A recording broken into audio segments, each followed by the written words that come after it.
Throughout aviation history, size has often been mistaken for weakness. Enemy pilots would spot these diminutive fighters approaching and smirk, thinking they'd found easy prey. But that confidence turned to panic when these compact killers unleashed their fury. It's not the size of the plane, but the bite of its weapons that matters. These 10 tiny terrors rewrote the rules of engagement and left their laughing enemies spiraling toward the ground. The I-16 looked like someone strapped wings to a beer keg and called it a fighter. With its stubby fuselage barely 20 feet long and a profile that resembled a flying bulldog, Axis pilots dubbed it the Rata, or Rat. When it first appeared over Spain in 1936, nationalist pilots couldn't believe the Soviets had sent such a comical-looking machine into combat. Their laughter died in their throats when this Rat became the world's first operational low-wing monoplane fighter with retractable landing gear. The I-16's compact design made it incredibly maneuverable at low speeds, allowing Soviet pilots to outturn practically anything in the sky.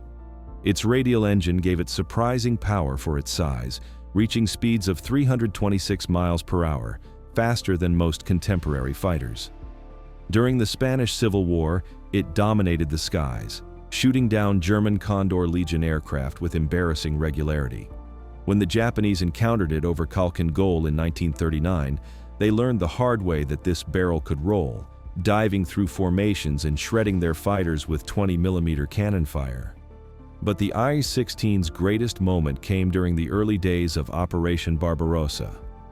Despite being technically obsolete by 1941, Soviet pilots used the plane's tight turning radius to frustrate German aces. Luftwaffe pilots found that their faster Messerschmitts couldn't follow the I-16 through its violent maneuvers.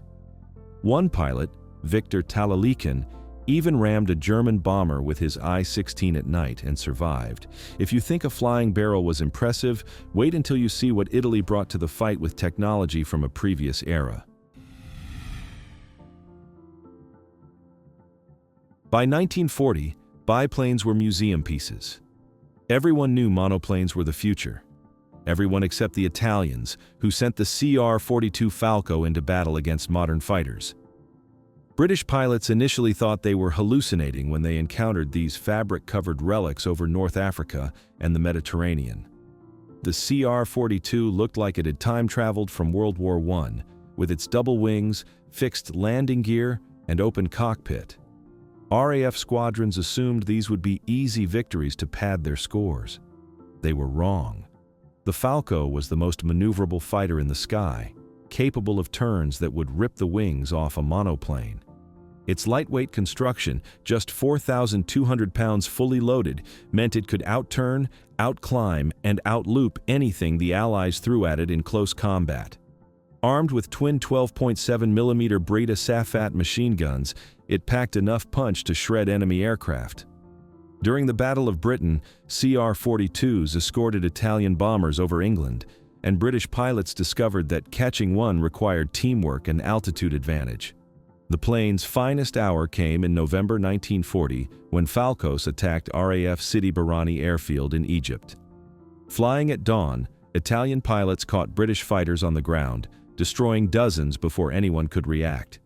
In dogfights over Malta, Belgian pilot Oreste Potetti used his Falco's agility to down 4 RAF fighters in a single sortie, proving that in the right hands, even obsolete technology could be lethal.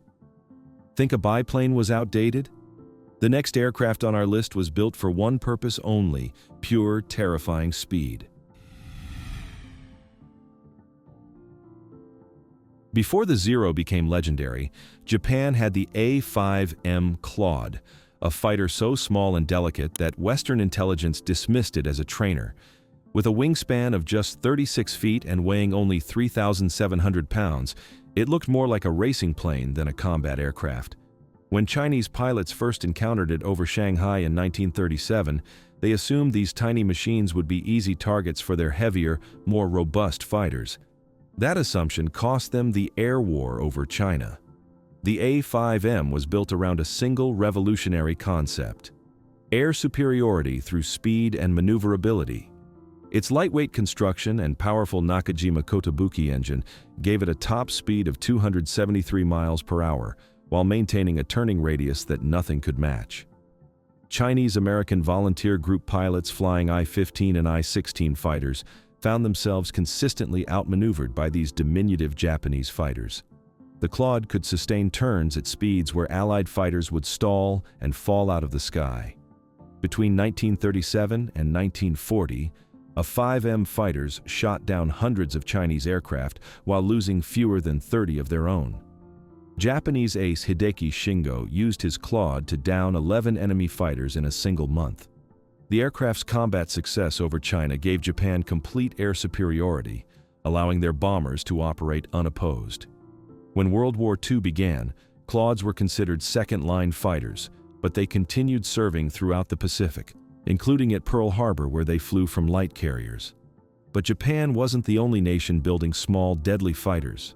Britain created a biplane defender that would face impossible odds and somehow win. In April 1940, Malta had exactly 3 operational fighters to defend against the entire Italian Air Force. Those 3 fighters were Gloucester Gladiators, obsolete biplanes with fabric-covered wings and open cockpits. The Italians sent modern bombers escorted by fighters, expecting to flatten the island without opposition. What they got instead was a masterclass in how determination and agility could overcome technological disadvantage. The Maltese nicknamed these 3 planes Faith, Hope, and Charity, and they became the most famous fighter flight in history. The Gladiator was Britain's last biplane fighter, entering service in 1937 when it was already outdated.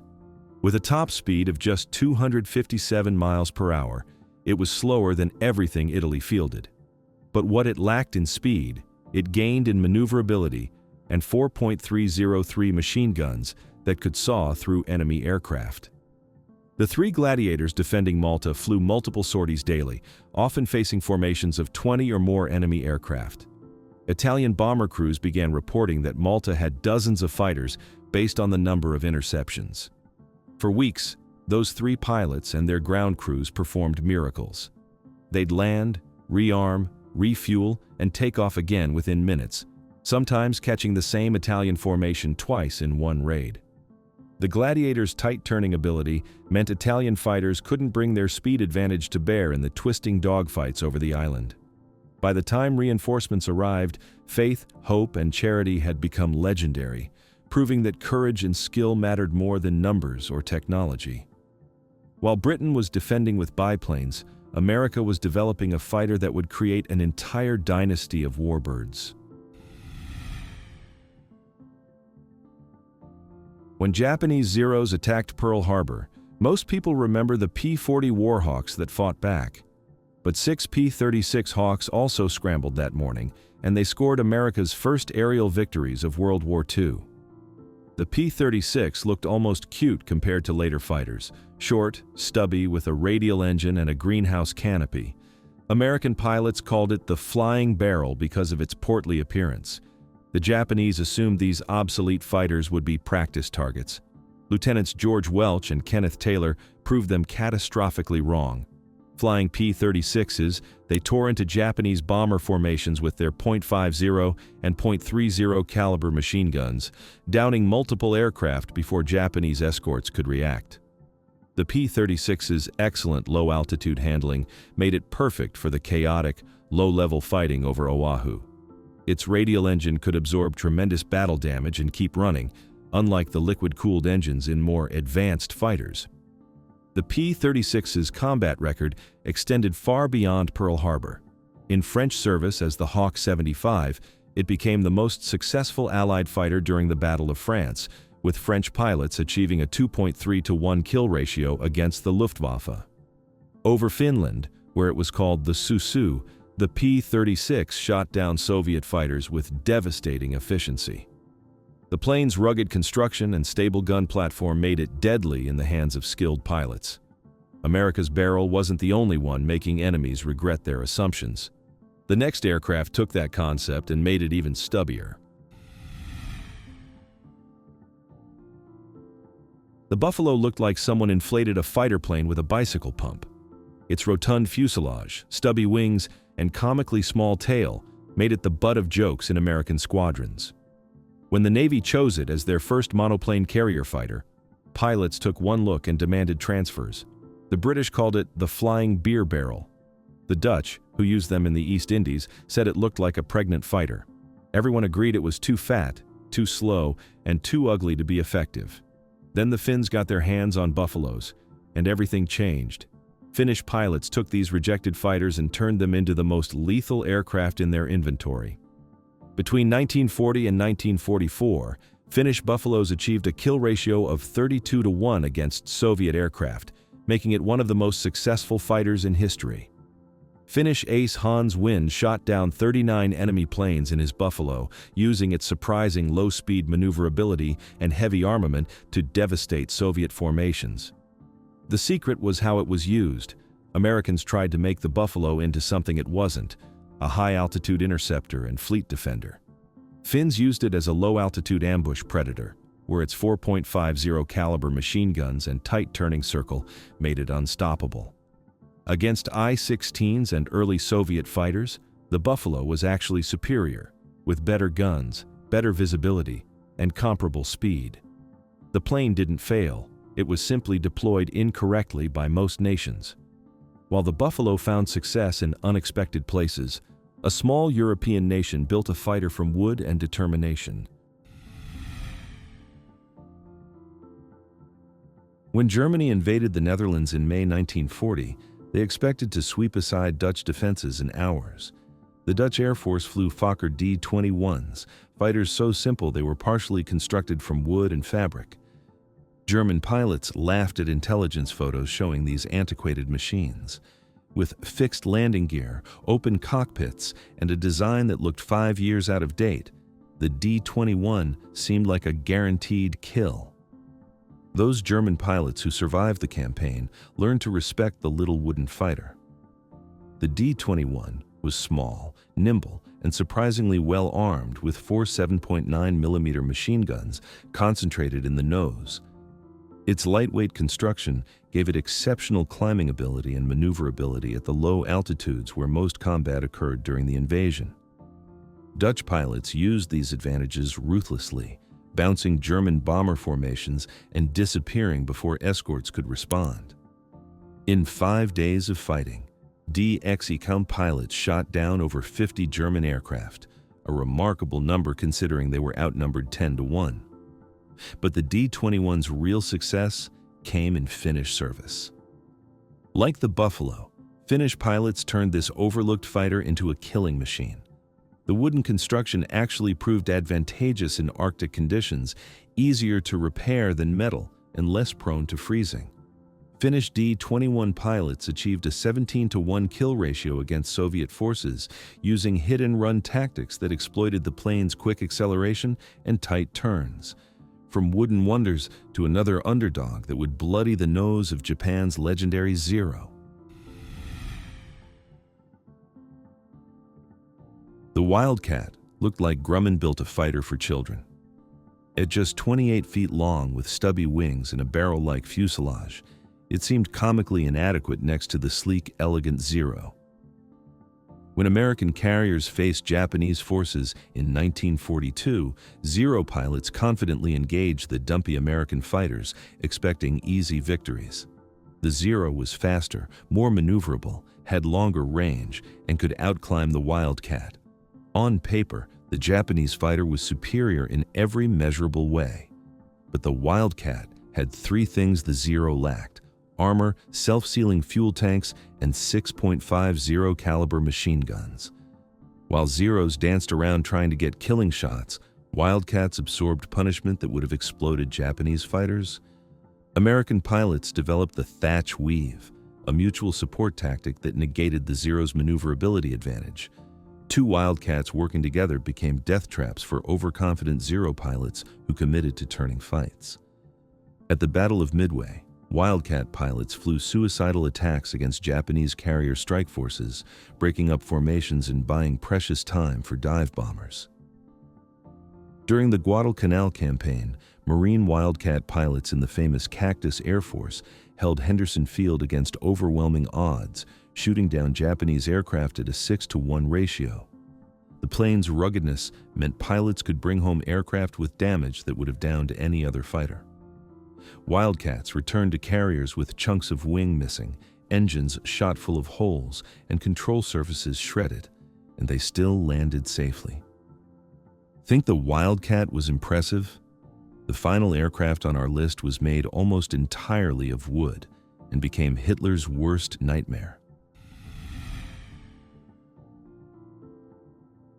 When de Havilland proposed building a combat aircraft from plywood, the British Air Ministry nearly rejected it as madness. Wood was for furniture, not fighters. The Mosquito looked fast but fragile, constructed from balsa and birch with fabric covering. Luftwaffe pilots called it "that wooden thing" when they first encountered it on reconnaissance missions. German radar operators dismissed early returns as errors. Surely no combat aircraft could be moving that fast. They learned their mistake when mosquitoes started appearing over Germany in broad daylight, photographing targets with impunity. The wooden construction made the Mosquito nearly invisible to radar, while its twin Merlin engines pushed it to 380 miles per hour, faster than any German fighter could catch at altitude. It carried no defensive armament because it didn't need any. When interceptors scrambled, the Mosquito was already gone.